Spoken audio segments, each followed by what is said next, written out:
Okay, so we're going to continue today talking about some relevant issues. That's kind of our preaching theme for 2018 is just relevant issues, the things that confront believers in today's world, right down here where we live. I've been in church services before, and I'm sure you probably have too, where the preacher preached and he taught a lesson from the Bible, and you left there thinking, yeah, but what about me today? You know, that all sounded really good, but how does that apply to me today? What am I going to be able to do with that this week? And so my goal for this year is to just deal with some relevant issues that confront believers in the time in which we live and the place where we live. And so today we're going to talk about something that I think is almost universal, a problem that people have. We're going to talk about dealing with anger. Let's take a little survey. How many of you have been mad this week? All right, good deal. I was going to ask how many of you have been mad today, but so anger is a really widespread problem. It's something that we're all confronted with, and we're going to begin by looking at Ephesians chapter 4, verse number 31. Paul was writing to the believers at Ephesus, and they evidently had the same kind of problem we have today. Evidently, a large portion of the people in the church there in Ephesus had trouble with anger, and I think that's true because of what he wrote to them in this verse. He wrote, "Get rid of all bitterness, rage, and anger, brawling and slander, along with every form of malice." Malice just means ill will. When you're angry at somebody, they don't have your goodwill, do they? It's ill will. And every form of that, including anger, is something we're supposed to get rid of. Obviously, these people were struggling with that in the first century. Here we are in the 21st century still struggling with it. Paul could just as well have written that letter to us, couldn't he? Instead of to the church of God at Ephesus, he could have said to the church of God at Hawkham, couldn't he? And written that to us. So during this year, it's my goal to examine many of these relevant issues that confront us in today's world. And in keeping with that theme, we're going to be talking today about how to appropriately deal with anger. In order to understand how to deal with anger, we first need to define anger. Anger is a spontaneous, negative, emotional reaction against someone who has wronged us or someone or something that we care about. Okay? That's anger. Sometimes somebody wrongs you and you get angry, right? Sometimes somebody wrongs someone you care about and you get angry, right? Now, I wish I had time. Maybe we'll do this next week. I think we will. I think the Spirit of God is moving. Next week, I think we're going to talk about how to deal with this anger when somebody wrongs someone that you care about. We're going to talk about taking up someone else's offense. If they have wronged them, whose offense is it? Theirs. And God will give them grace to deal with it. But God does not give you grace to deal with somebody else's offense. Oftentimes, they've already gotten over it and you're still mad. You get that? And so we're going to talk about what the Bible has to say about that. We'll do that next week. But today we're talking about our own personal anger. Somebody wrongs us, or they wrong somebody we care about, or they wrong something that we care about. And so we get angry. It's that negative, emotional, that spontaneous reaction against them. In today's American court systems, judges often require offenders who have committed violent crimes as a result of their uncontrolled anger to attend anger management classes. Let me take a survey. I love these surveys, especially at our church. I love these surveys. How many of you have ever been ordered to and been through an anger management class? Anybody here done that? Look, some of you have. Anger management classes. Let me ask you this. How'd that work out for you? Not too good? You know why that is? You know why that is? You know why these things are almost always ineffective? And it's because those who try to manage their anger soon discover that they can't manage their anger. It manages them. Isn't that true? You can't manage your anger. Your anger will manage you. And the reason is that God does not instruct us to manage our anger. He tells us to get rid of it.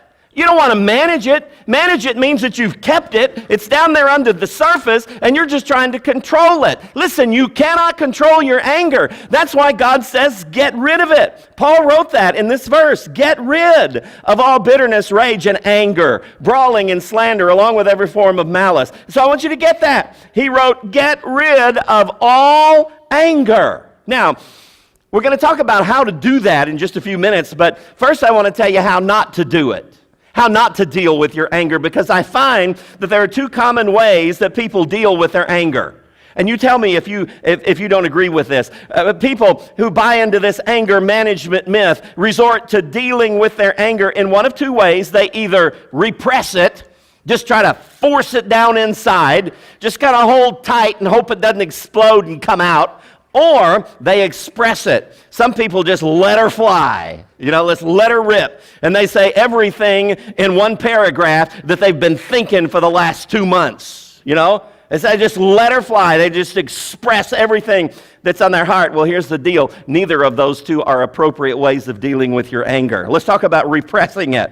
Many people deal with their anger, just like I said, by repressing it. They simply push their anger from the conscious into the subconscious because they deny that they're angry. Then they feel no obligation to deal with it. Have you had people like that? They're red in the face, the veins in their neck are sticking out, their heart is just pounding in their chest, and they say, I'm not mad.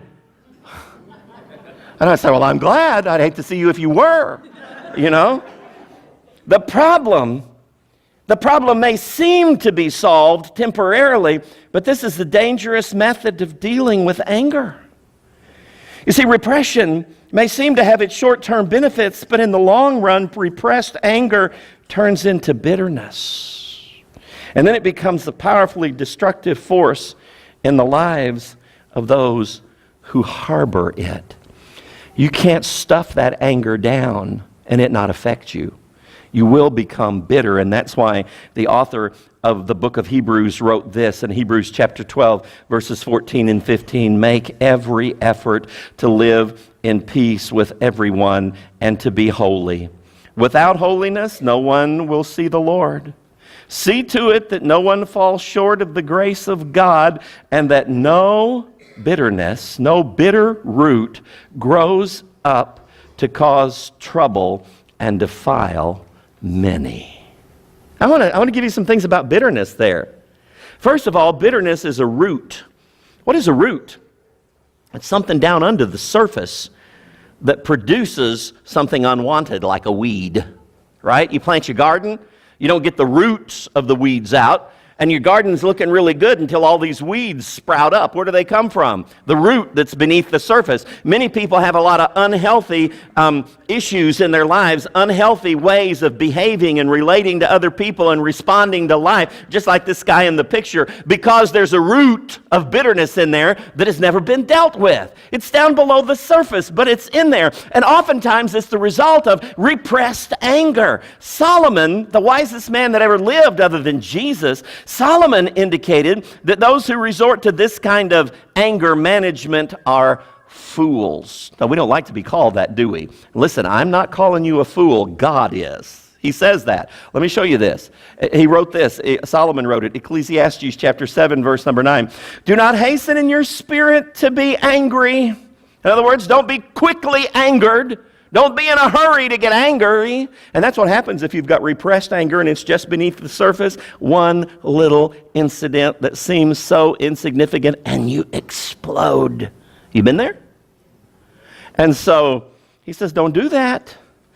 And then he tells us his conclusion for people who do it.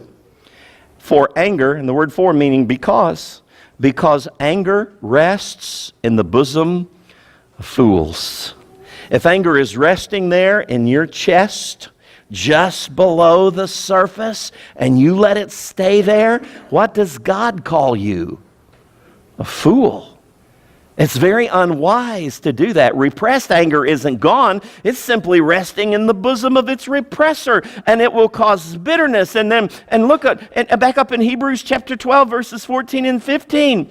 It's going to cause you a lot of problems because it says that it grows up to cause trouble and to defile many. Not only that, right before it warns us about this bitter root, it says, see to it that no one falls short of the grace of God. You are cutting off, you are diminishing your supply of God's grace if you let this bitterness stay in your heart. And oftentimes, the cause of bitterness is repressed anger. Somebody hurt you, they wounded you, they damaged you, you didn't forgive them, you got angry, you stayed angry, you repressed it, and all of a sudden you're bitter and you're diminishing the grace of God in your life. And listen, we all need more of the grace of God than we could possibly know. And so we got lots of problems when we repress our anger. Let's talk about the other common way to deal with it. It's to express it. And when I say that, I mean just let her rip. Expressing it like that. Expression. That's another common way that people deal with anger. These people normally repress their anger until they reach their boiling point, and then they blow. Can I tell you a secret? Miss Jenny used to do that. When we got married, she's over in the other building, so I can say that. But she used to do that when we got married. You know, and it became a joke with us, and God gave her grace, and she finally overcame that. She hasn't blown in years, but I used to call it. Do you remember Mount St. Helens erupted? You remember that big explosion? Well, she would have one of her big explosions, and I would call it Mount St. Jenny's. Guys, that's not smart. I'm not advocating that. This is not marriage counseling, so don't do that. This is just confession. And so you got to understand that this repressing it until you reach your boiling point and then you blow. That's not good. When they do, they normally verbalize in one paragraph every angry thought they've had for weeks. I mean, it just all tends to come out. And that's not a healthy way to deal with anger. Solomon indicated that people who attempt to manage their anger like this are also fools. Look at what he said in Proverbs 29:11. You know, the Bible is sometimes brutal. Did you ever notice that? You read about these problems you have, and then God says, you're a fool if you have that problem. That's kind of brutal, isn't it? But that's the way the book is. It's good for us, but sometimes it's brutal. Proverbs 29:11, a fool vents all his feelings. What does that mean? What is that describing? Isn't that describing the person that represses their anger until they blow and then they express it all in about a 2-minute period of time when you just vent all of your anger? He says if you do that, you're a fool. He says, but a wise man holds them back. In other words, you need to deal with your anger, but you don't need to just blow. You need to hold those thoughts back. Thoughtless anger, anger-driven words can be terribly destructive. You can say something in an angry fit that damages relationships you've taken a lifetime to build up. And many of them can never be fully repaired. And so it's very dangerous. For this reason, James warned against the inappropriate use of the tongue. And listen, when anger is driving your tongue, it will almost always be used inappropriately. This is what James wrote in James 3:8. No human being can tame the tongue. It is a restless evil full of deadly poison. So what about the tongue? It has a terribly destructive potential. And if anger is controlling your tongue, you're not going to be able to tame it. If you can't tame your tongue, then what do? You go to God and ask Him to send the Holy Spirit to tame it. You can't tame it yourself. It's loose on both ends. That's what my mama used to say about my sisters. Loose on both ends. That's the way our tongues tend to be. What happens is we don't need to try to control it ourselves because we can't. That verse says no one can control the tongue. But the Holy Spirit can control your tongue. He can produce in your heart some things that need to be there that your tongue needs to say, and He can eliminate from your heart some things that don't need to be there, like anger, that cause your tongue to say some things that don't need to be said. I get amazed at people sometimes when they say all of these horrible things to folks, and you confront them about it, and they'll say, well, that was the truth. It may be the truth, but does the truth always need to be told? You may be an idiot, but do I need to tell you that you're an idiot? Probably not. I probably need to communicate that in some other way. Do you understand what I'm saying? Just because it's a truth doesn't necessarily mean that it needs to be said. That's what discretion is about. The Bible talks to us about discretion. Discretion means knowing what to say, how to say it, and when to say it. And there are some things that just don't need to be said. And if they need to be said, you might not need to be the one that says it. Do you get that? But sometimes in our anger, we forget all of that. We forget all of that. And so we got to be very careful. We must also remember that anger is not always expressed verbally, right? Women are really good at this. Have you ever noticed that? Women are really good at saying a paragraph of degrading stuff with one blink of the eyelashes. Have you ever noticed that? I mean, Jenny and I used to have this deal, and when our boys were growing up, and we would be kind of misbehaving. She said she had to raise 3 boys, but we would be kind of misbehaving, and she would look at us, and the boys learned this early on when they were just little in elementary school. They'd say, "Dad, we're getting the look." I mean, just a look. You can communicate lots of angry information with that. So we got to remember that it's not always verbally. It can be expressed through behavior. Psychologists say that well over half of all angry communication is done through nonverbal means. A stern look, the slam of a door, ignoring someone, giving that cold glare, all of that. And these things and others are inappropriate, potentially damaging expressions of anger. Now, sometimes you can communicate non-verbally, and it's a good thing. But sometimes it's not a good thing. Let me give you a good example. I was 25 years old, and Miss Jenny and I sold everything that we owned except what we could put in the back of a small U-Haul truck, and we headed out to this place called Edinburgh, Indiana. We left Rector, Arkansas, headed up to Edinburgh, Indiana to start a church. I had been there once. She had never been there. When I was there, I bought us a house to live in, and we moved into this house, and we started this church, and God just did some incredible things, and people got saved, and we were having church in our house until we could get some property and build a building for this church, and we started having about 100 people in our house in a couple of years, and we had that for about 3 years before we got, going and we got a building and all that. Anyway, 100 people in our house, and, she's a saint of God. How many of you women would like to have 100 people in your house every Sunday? It was a circus. But anyway, we did that. And this family started coming to church, and they had 5 sons. From about 14 down to about 4. Just stair step, 5 boys. And this dad's name was Jerry Lawler. Jerry ran a tight ship at his house. Not the wrestler. Was it? Not that one. He was another one. And so Jerry ran a tight ship at his house. He had 5 boys. And so Jerry and Betty would be sitting, 2 or 3 rows from the front in this crowded maniac environment that we were having church in. And the teenagers, of course, sat on the back, and his boys, would be sitting back there with some other young people in the church, and there'd be a little noise, a little, rustle going on back there. Jerry had this wonderful way of communicating with his sons and never saying a word. Little noise in the back. All Jerry would do is turn his head slightly and put his finger to his ear, and you could see his boys go, "Oof." You get that?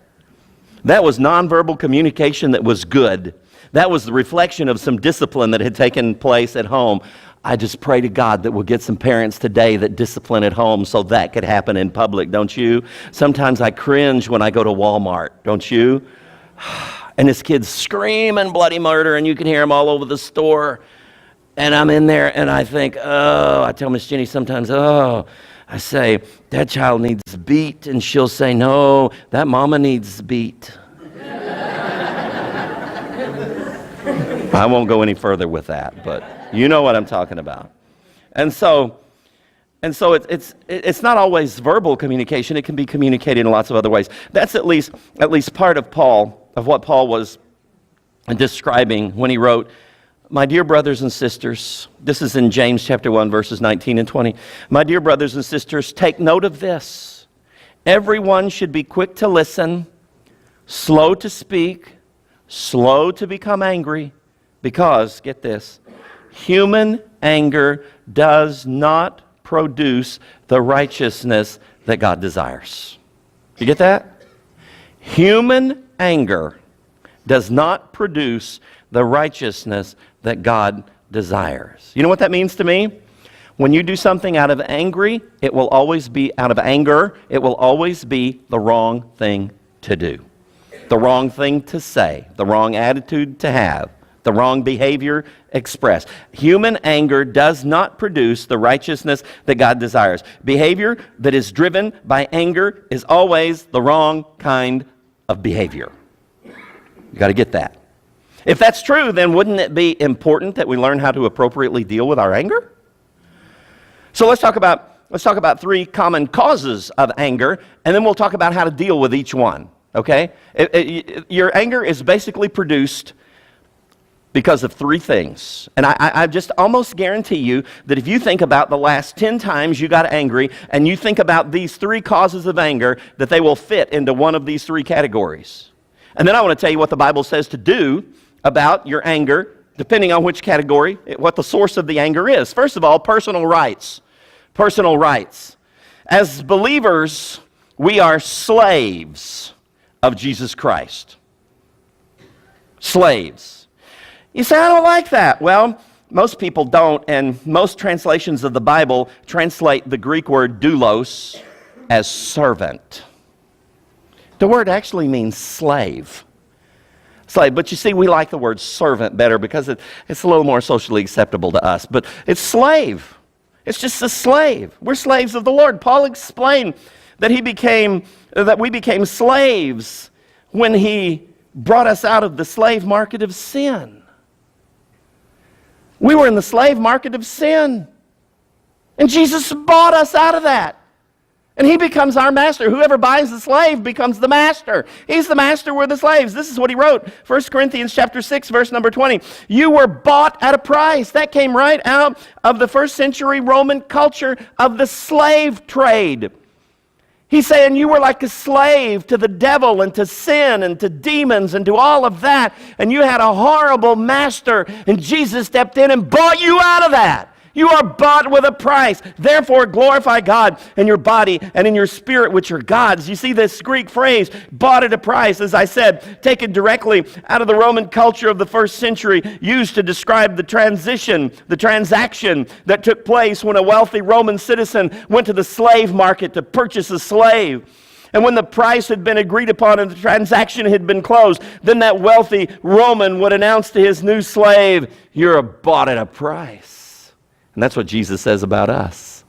He's the master and we're the slaves. So you see, an important aspect of the Christian's relationship to the Lord Jesus is that it is a master-slave relationship. And the simple fact is that slaves have no rights. You get that? Slaves don't have any rights. Personal rights that have not been surrendered to God, surrendered to Jesus, our new master, are a major source of anger in the lives of God's people.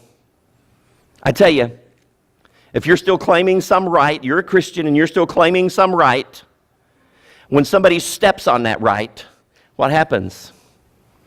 You get angry, right? Somebody gets in your face and talks to you beneath your dignity. And what happens? You get angry, right?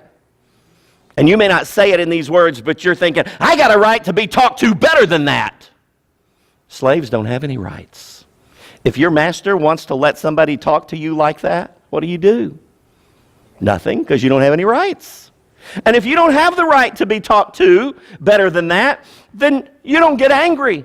But if you're claiming that right, then you get angry when somebody does that. Do you understand what I'm saying? And we could just go on and on and on with examples of that, but it's just the way it is. It's just the way it is. When we're claiming personal rights, those personal rights have the potential to become a source of anger. So what's the solution? The solution to getting rid of anger, that's the result of claiming these personal rights that have not been surrendered to God, is to surrender your rights. After all, you were bought at a price. And slaves don't have any rights. I've learned to, as I go through life, to when I get angry, not if, but when I get angry, I have learned to look at the situation and say, now what caused this anger? Because you see, anger is just a symptom. There's a deeper problem. And oftentimes the deeper problem is I'm still claiming some right and somebody stepped on it.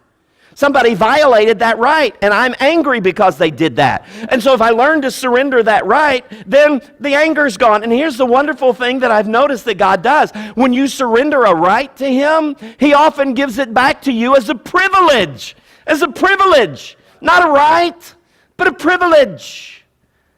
And so it's amazing how that can begin to eradicate some of the anger that's in your life when you begin to surrender those personal rights to the Lord. Another major cause of anger in the lives of God's people is expectations. I call it unmet expectations. They cause us to get angry. You see, we often make the mistake of placing our expectations in people. We expect them to act in certain ways or do certain things.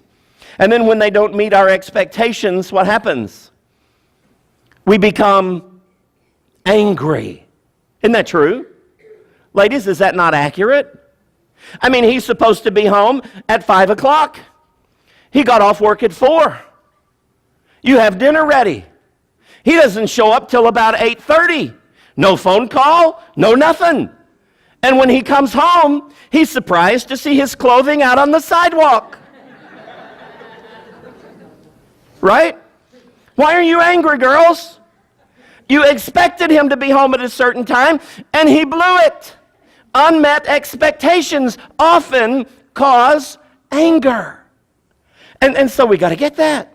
You say, well, what does the Bible say about that? I'm glad you asked. You see, placing our expectations in people is a mistake. Scripture indicates that our expectations should be only in the Lord. You can always expect him to do everything that he says he'll do and that he's supposed to do. Always. He's got a perfect track record. Everybody else messes up.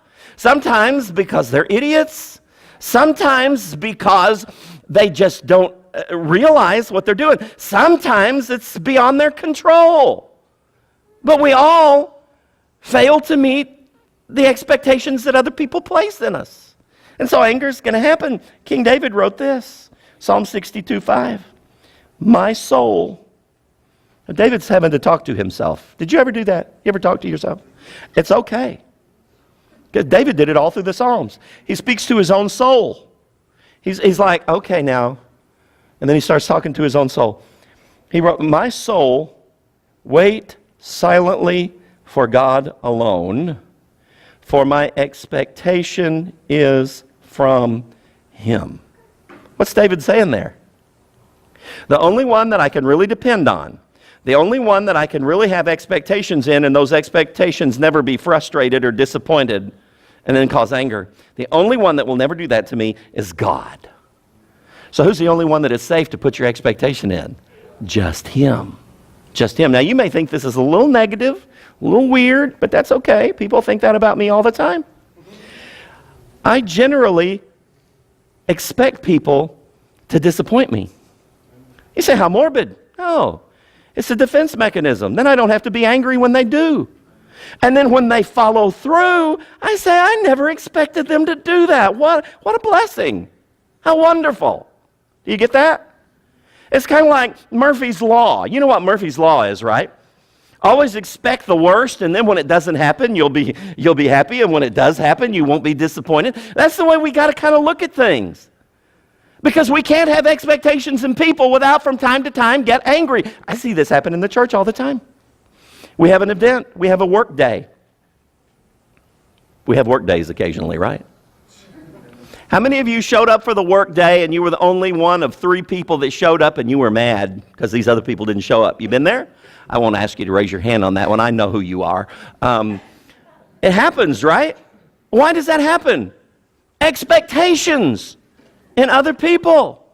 And so we gotta not do that. We don't need to make the mistake. Our expectation can only be from him. We can confidently expect God to do everything he has said he will do, but that's not the case with people. Sometimes unforeseen circumstances beyond their control prevent people from doing what they say they'll do. Sometimes they simply choose not to do it.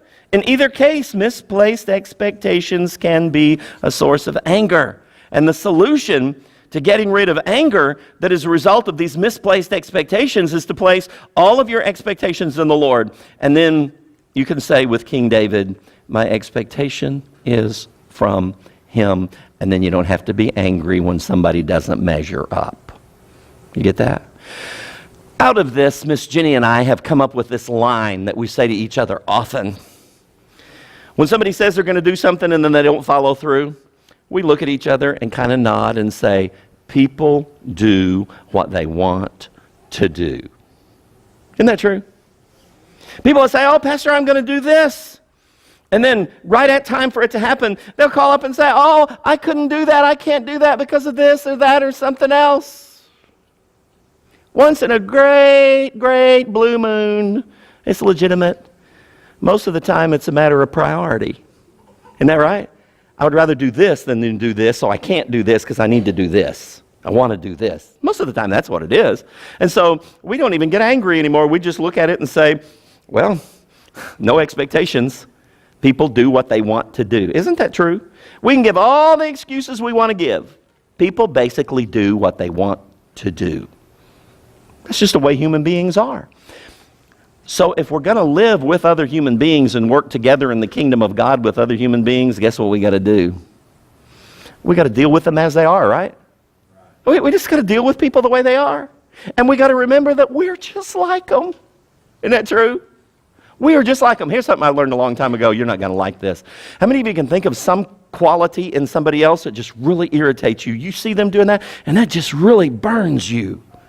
You can see that? You know what I've learned? Under the surface, you got the same problem. That's why it stands out to you so much. You stop and think about it. It may be expressed differently, but under the surface, you got the same problem.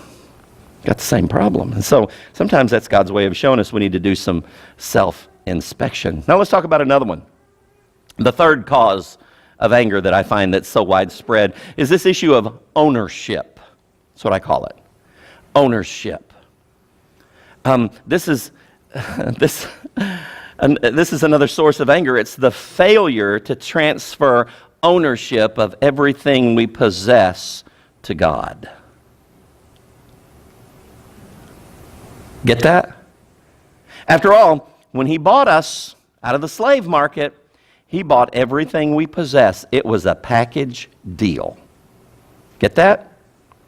That's the word picture that Paul painted when he wrote that uncomfortable verse to the Corinthians in 1 Corinthians 6:20. You are bought at a price. Therefore glorify God in your body and in your spirit, which are God's. That's how it is with slaves. They don't own anything. Everything belongs to the master who bought them. Isn't that true? Jesus told a story that illustrates this principle. It's in Matthew chapter 25, verses 14 and 15. He wrote, the kingdom of heaven is like a man traveling to a far country who called his own servants, there it is again, slaves, who called his own slaves and delivered, get this, delivered his goods to them. Whose goods is it?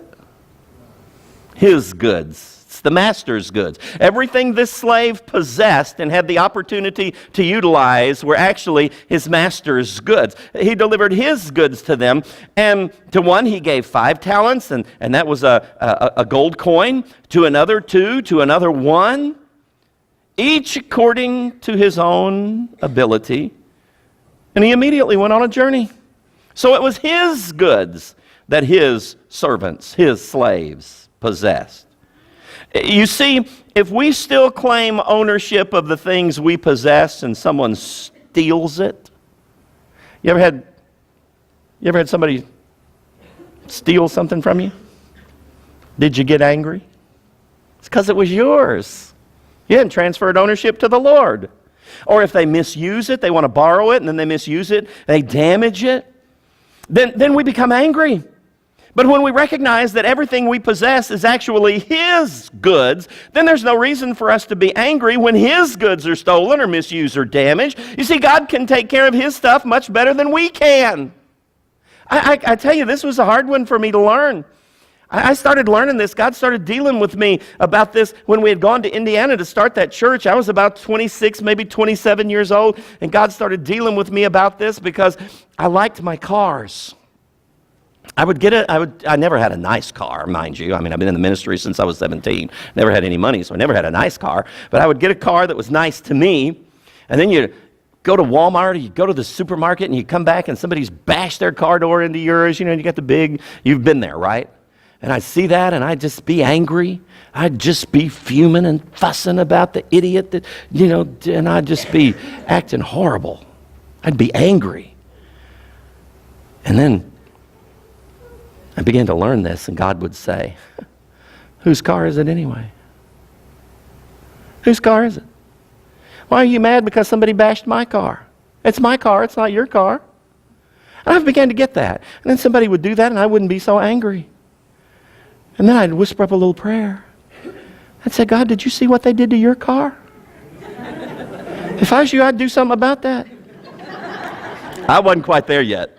Do you understand that? But when you transfer ownership to God and it's God's, let God take care of it. And then you don't have to be angry because after all, it's not yours, it's His. You see, when anger is a result of claiming ownership of His goods, and then the solution to getting rid of that anger is to transfer ownership of everything you possess to its rightful owner. And that's the Lord Himself. After all, you're bought at a price, and so all of your possessions are literally His. You get that? Now I've gotten to the point, and it took years, but now I've gotten to the point where somebody comes and they want to borrow something. And you know, I think God tests us in this, because you know one of the verses of Scripture that He says, if they want to borrow it, what? Don't turn them away. What does that mean? It means loan it to them. You say, but they're going to tear it up. It's His. He's the one that told you to loan it to them. And they bring it back and it's tore up. And they bring it back and it's tore up. And I say, I knew it would be. I didn't have any expectations. I knew it would be tore up. And then I say, I guess I'll have to go buy a new one, God, with some of your money. You know, we have to spend some of your money to buy a new one, but it's yours. And you know, He always provides it. And I can always get another one. And if I can't get another one, God always comes through somehow. And I don't have to be angry if I know it's His and I'm just doing what He told me to do with it. You say, yeah, but you shouldn't loan it to that idiot. You know he's going to tear it up. God said to, didn't He? When somebody wants to borrow, what did He say? Don't turn them away. It's mine. If I want that idiot to tear it up, it's his. You get that? But we miss these things so often. But when you begin to do that, it's amazing. It's amazing what God can do about the level of anger in your life. So guess what I did now? I'm in the flesh lots. You realize that if you know me very well. So guess now what I do, because I really don't want to be angry. I have decided that God does not want me to possess one of His good vehicles. So I never pay more than $4,000 for a vehicle. Never. Haven't in 20 years. And you can't get a very good one for $4,000. You realize that. And you know what the beauty of that is? Somebody bashes their door into mine, and then I say, God, look what they did to your clunker. The thing blows up. You know, the thing blows up. And I'm parked on the side of the road, and it's all steaming, it's all blowed up. I say, God, your clunker finally gave it up. Thank you that I got $4,000 to go buy another one of your money. You get that? It's an amazing way to live. It really is. But what if I have I'm going to confess this. Now, you may not be this way. I'm going to confess this. If I had a $20,000 or $30,000 vehicle, and somebody bashed their car into it, I'd be mad for months. Wouldn't you? So I don't put myself in that position. Does that make sense to you? And so it's just amazing. Now, God may want you to have that $30,000 vehicle, and that's okay. But you better give ownership of it to Him, because somebody will bash it. And when they do, you're going to be really angry unless you've transferred ownership to Him. And then you don't have to be angry. After all, it's His, and He can take care of it. Or not. Whatever He wants to do with it. And so it's important that we get hold of that and that we understand that. So here's the conclusion. Here's the conclusion. Not only does God want us to get rid of anger, He wants us to get rid of it quickly. Quickly. I've heard people, I saw them get mad, and a couple of weeks later they're still mad, and I say, man, you got to let go of that. You got to get rid of that. And they say, I'm going to. Okay. All right. Here it is. He's even given us a schedule for getting rid of anger. Did you ever notice God just won't let it go? If he says don't get angry, get rid of your anger, and then he knows that we're going to say, well, I'll get rid of my anger 6 months from now. I'll get over it. Actually, he says, no, that's not good enough. This is what he says. Ephesians chapter 4, verse 26. In your anger, do not sin. That's taken for granted. We're going to get angry because we're not ever going to fully deal with these three things as long as we're in the flesh. But we're supposed to be working on this, okay? But then, in your anger, do not sin. And then look, he had to say this. Do not let the sun go down while you are still angry. So you got one of two choices. You can either stop the sun, which I doubt, or you got to get rid of your anger before it goes down. Isn't that what that says? So has he given us a schedule here? He really does. And I tend to be kind of analytical, and because I'm in the flesh a lot, I tend to look for the longest possible length of time I can be angry. Don't you? And so I say, if I get angry right after the sun goes down, I got 24 hours. But if I get angry at supper time, man, I got 3 or 4 hours to deal with that. Heaven forbid I get angry right before sunset, because I'm supposed to deal with that before the sun goes down. What's God telling us there? Anger is so destructive when it rests in the bosom of a fool that he doesn't want you to experience that destruction. He wants you to learn to deal with that anger immediately before it damages you or the people you care about. And so it's important that we get that.